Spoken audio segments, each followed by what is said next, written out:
It's a little past midnight on the Navajo Nation, and a ranger named Ben Yazzie is sitting in his truck on a dirt road outside Shiprock, watching a light hang perfectly still over the mesa in front of him, not blinking, not moving, not behaving like anything with an engine, a pilot, or a flight plan. He's been a Navajo Ranger for going on 15 years. That job, if you've never heard of it, is stranger than most people realize. Navajo Rangers patrol 27,000 square miles of reservation land, bigger than the state of West Virginia, and their job description includes things you will not find on any other law enforcement badge in America. Livestock calls search and rescue, and quietly, without much fanfare, calls about lights in the sky that do not match anything in the manual. Ben doesn't call it in that night. He already knows how that conversation goes, because here's the thing almost nobody outside the reservation understands. For the people who have lived on this land the longest, what's happening over that mesa isn't new. It isn't shocking. It isn't even really a mystery, not to them. It's something their grandparents warned them about, something their great-grandparents had a name for, something that shows up in ceremony and in caution long before it ever showed up on a radar screen. And for well over a century, when outsiders have come asking about it, geologists, soldiers, government men with clipboards, the answer they got back was usually the same one Ben's grandmother gave him the first time he asked her about the lights. Silence, or something close enough to it. Now, if you've spent any time in the high desert of the American Southwest, you already know this isn't some fringe rumor confined to one ranch or one late-night radio show. Just a couple hours south of the Navajo Nation in the tiny town of Dulce, New Mexico, ranchers have been describing the exact same thing for 50 years, black silent aircraft with no running lights, moving low over Archuleta Mesa in ways that no conventional helicopter should be able to move. Locals there don't call it a conspiracy theory. They call it Tuesday, and it isn't only Dulce. Head northwest into the Uintah Basin of Utah, onto land bordering the Ute Reservation, and you'll find one of the most heavily reported UFO hotspots in the country. Hundreds of sightings logged by a local science teacher starting back in the 1950s, long before Skinwalker Ranch was a phrase anyone outside that valley had ever heard. By the 1970s, the Utah Highway Patrol was fielding so many of these calls that troopers reportedly stopped bothering to fill out paperwork for them. That's not a fringe website's exaggeration. That's how normalized this pattern had become for the people actually living in it. If you grew up in the 1960s or 70s, anywhere near this part of the country, some of this may already sound familiar to you. Maybe a neighbor mentioned it once at a diner counter. Maybe it showed up as a strange aside on the local news and then was never mentioned again. That's exactly how most of America first brushed up against this story. Sideways, briefly, and then it vanished from the conversation just as fast as it appeared. Tonight, we're going to slow that story down and actually look at it. So we have three things sitting on the table in front of us. A specific region of the American Southwest with a startlingly consistent, decades-long pattern of unexplained lights. A law enforcement agency, real badges, real patrol cars, whose officers are quietly trained to take these calls seriously. And underneath both of those things, a body of tribal knowledge that predates any of it by generations, knowledge that was never written down for outsiders because outsiders were never supposed to have it. Tonight, we're going to look at what that knowledge actually says. Not the campfire version. Not the version that gets flattened into ancient aliens for a cable TV special. The real accounts, the real terminology, and the real reason so many Navajo families have spent 100 years answering questions about the lights with the exact same word. Nothing. Because here's what almost nobody explains properly. That silence was never confusion. It was a decision.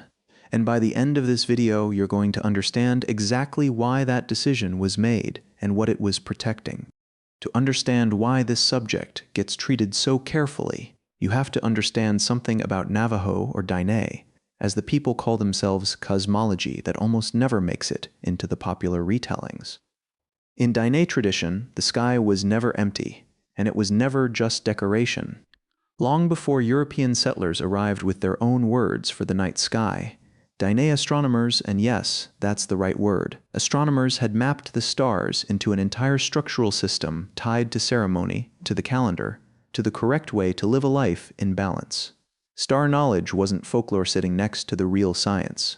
For the Diné, It functioned as both science and scripture at once, and it was taught only to those who had earned the right to hold it. That detail matters enormously for what comes next, because it tells you something about how the Diné think about knowledge in general. Some of it is meant to be shared freely. Some of it is meant to be carried by a small number of people, passed down under specific conditions, at specific times of year, in specific ceremonial contexts, and never handed over casually to a stranger with a notepad. No matter how polite the stranger's questions were, think about how differently we treat knowledge in the mainstream American tradition. If something is true, our instinct is to publish it, broadcast it, put it on the evening news.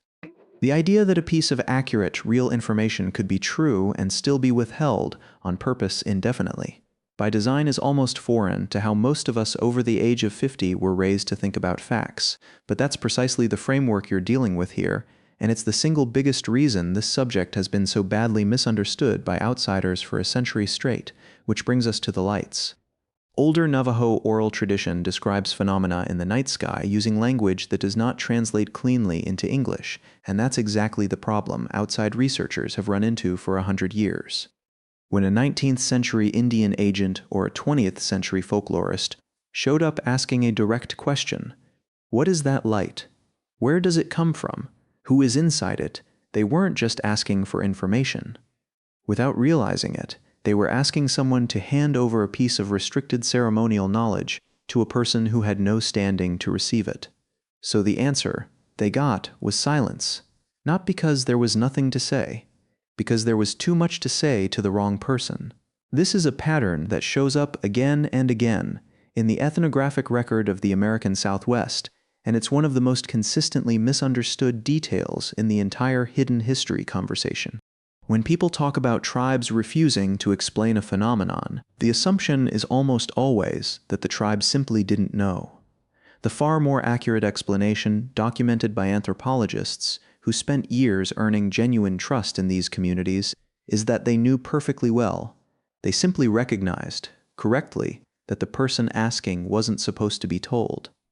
And that brings us to a name that keeps surfacing whenever this subject gets discussed seriously rather than sensationally: Stanley Milford Jr., a longtime Navajo Ranger who spent decades responding to exactly these kinds of calls as part of his official duties, and who has spoken publicly about how often his job intersected with reports that had absolutely nothing to do with rustled cattle or lost hikers. Rangers like him occupy a strange position, trained in modern law enforcement procedure, but raised inside a knowledge system that already had a framework for what they were seeing before they ever put on the uniform. That's a combination you don't find anywhere else in American policing. And it's exactly why, when the Navajo Nation's own officers describe these lights with a level of calm that unsettles outsiders, it isn't because they're unbothered, it's because, in a very real sense, they were prepared for this before they were born. There's a telling detail in how these rangers describe their own work. They're often the ones sent quietly, without much publicity, to look into a report before anyone from outside the reservation ever hears about it. Not because the tribe wants to hide a threat from its own people, the opposite, in fact. It's so that whatever gets found is handled by people who already have the correct framework for handling it, rather than by an outside agency that will show up, ask the wrong questions of the wrong people, write a report full of confident guesses, and leave. That single distinction, who gets to ask the question and who gets to answer it, turns out to be the hinge this entire subject swings on. But knowing the tradition existed only gets us partway there. The real question, the one that took outside researchers the better part of a century to even start asking correctly, is what happens when you set that oral tradition next to the hard physical on the ground record. Because it turns out the paper trail is a lot longer and a lot stranger than most people assume. Here's where the story stops being just a Native American story and becomes an American story in the fullest sense of that word. Roughly 200 miles from the Navajo Nation's eastern border sits the Trinity Site in the New Mexico desert, the location where on July 16, 1945, the United States detonated the world's first nuclear weapon. That test didn't happen in a vacuum. It happened in a landscape that Diné, Mescalero Apache, and Hispanic ranching families had lived in and around for generations. and it kicked off nearly 5 decades of nuclear testing, missile testing, and classified aircraft development across the exact same stretch of desert southwest where these light reports concentrate: White Sands Missile Range, Holloman Air Force Base, Kirtland Air Force Base outside Albuquerque, where in 1980 security personnel documented an unexplained object hovering over a nuclear weapons storage area, a case serious enough that it generated its own government paperwork that still gets cited today. This entire region of the country has spent 80 years as one of the most classified pieces of real estate in the Western Hemisphere. Think about what that actually means for the families who were already living there.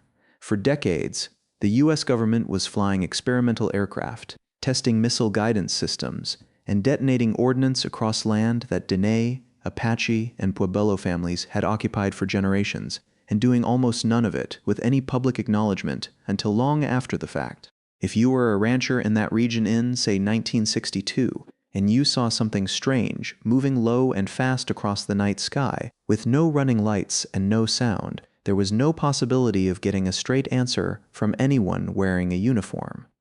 The honest answer was almost always going to be classified. So people learned, the same way they'd learned everything else about that land, to describe what they saw in their own terms and keep the government's terms out of it entirely. Now hold that thought next to the cattle mutilation wave that swept across ranches throughout this same region starting in the early 1970s, animals found dead with precise, bloodless wounds, often with witnesses reporting unmarked black helicopters in the area beforehand. It became such a consistent, widespread phenomenon that in 1980 the federal government funded a formal investigation into it, led by a retired FBI agent. His conclusion was that the overwhelming majority of cases had a mundane explanation: predation and decomposition producing wounds that looked surgical to an untrained eye. But even that official report left a residue of cases that investigators couldn't fully close out, and it did nothing to explain why ranchers across multiple states, working independently of one another, kept describing the exact same kind of aircraft in the sky beforehand. What's easy to forget, looking back from where we sit now, is how widespread and how consistent those mutilation reports actually were. This wasn't 3 or 4 isolated ranches. Investigators documented cases across multiple states throughout the 1970s, involving ranchers who had no contact with one another, no shared media coverage feeding them details, and no obvious motive to embellish, and yet the descriptions lined up with an eerie consistency.